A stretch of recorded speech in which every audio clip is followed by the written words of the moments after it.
Wagi si Filipino Olympian Charlie Suarez sa kanyang laban kontra kay Johan Vasquez ng Dominican Republic sa kanilang pagtutuos nitong nakaraang linggo sa Estados Unidos.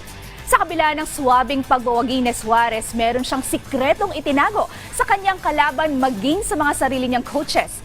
Kung ano ito, yan ang malalaman natin sa ulat ni Rafael Bandairet. Tagumpay si Filipino boxer Charlie Suarez sa kanyang laban kontra kay Johan Vasquez ng Dominican Republic nitong nagdaang weekend sa Hard Rock Hotel and Casino Tulsa.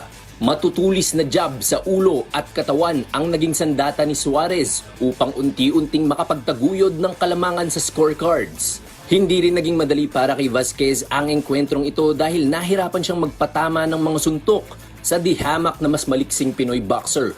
Pagtapos ng 10 rounds, pabor ang tatlong hurado kay Suarez sa mga score na 98-92, 98-92 at 97-93. Tila walang kahirap-hirap na nasungkit ng Philippine Army Private First Class ang tagumpay. Pero ang hindi alam ng kanyang kalaban ay injured na ang kamay ni Suarez pagtapos pa lang ng round 1. Sa katunayan, wala ring ideya maging ang coach ni Suarez na si Delfin Bolst.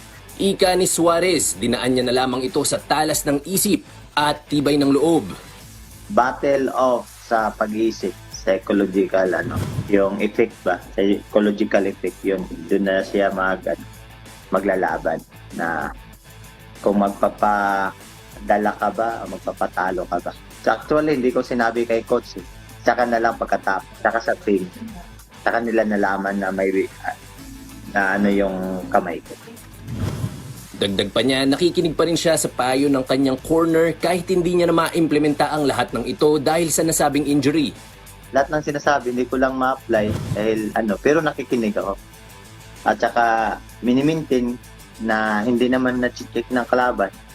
Kaya inulit-ulit lang. Kung ma-check, ibahin na naman.